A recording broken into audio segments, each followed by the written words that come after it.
और डीआरजी, इसके अलावा जिला की जो पुलिस बल है, इसके अलावा सीआरपीएफ के 50वीं 85 वाहिनी, 222, 229, 168, कोबरा की 202, 210, इसके अलावा एसटीएफ इनकी संयुक्त कार्रवाई से हमारे पास 30 लोग हैं जिन्होंने आत्मसमर्पण किया है।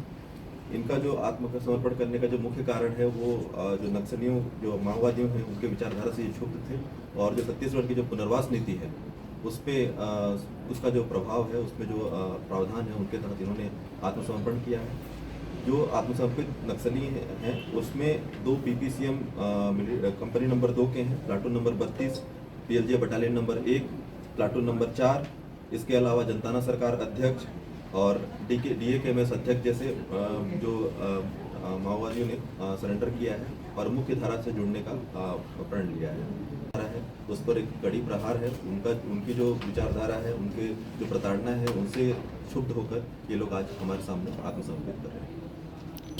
इसमें कुल 30 लोग हैं जो आत्मसमर्पण कर रहे हैं। इनके ऊपर जो 9 माओवादी हैं उनके ऊपर लगभग 39 लाख का इनाम था और इनमें से 2 माओवादी हैं जिनके खिलाफ एक 18 और 6 स्थायी वारंट भी हैं। इसमें से कई जो हैं बड़े बड़े घटनाओं में, जैसे कोरचोली में जो हुआ था अपना तुर्की गुट्टा, एडसमेट्टा, मिरतूर में जो हमला हुआ था, इन ऐसे कई सारे मामले हैं जिसका डिटेल आपको शेयर किया जा रहा है।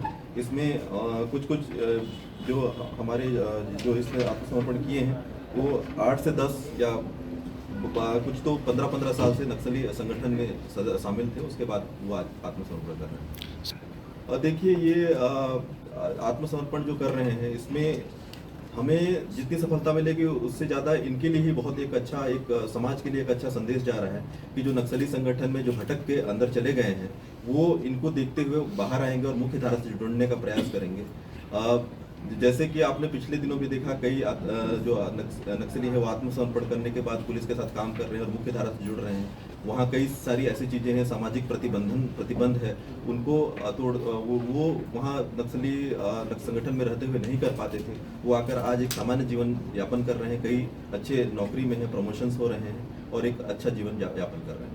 कहीं ना कहीं उसका भी एक फायदा है। लेकिन जो नक्सल विरोधी जो अभियान जो जिले में चल रहे हैं, अलग अलग जिलों में चल रहे हैं, हमारे जिले में भी जो चल रहा है, इसके अलावा जो हमारा जो प्रचार प्रसार है, इनको जो हम डायरेक्ट कांटेक्ट करने का प्रयास कर रहे हैं कि जो भी जो नक्सली हैं वो आत्मसमर्पण करना चाहते हैं तो डायरेक्ट हमसे मिल सकते हैं, आत्मसमर्पण कर सकते हैं। तो ये उसका प्रभाव भी है जिससे ये लोग यहाँ हमारे पास आत्मसमर्पण कर रहे हैं।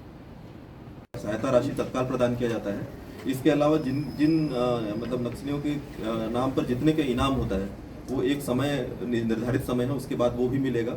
इसके अलावा शासन की और योजनाएं हैं जिसमें रिहेबिलिटेशन के भी इनके प्रोग्राम्स होते हैं, इनको रोजगार के लिए जो ट्रेनिंग्स होता है वो भी मुहैया कराया जाता है।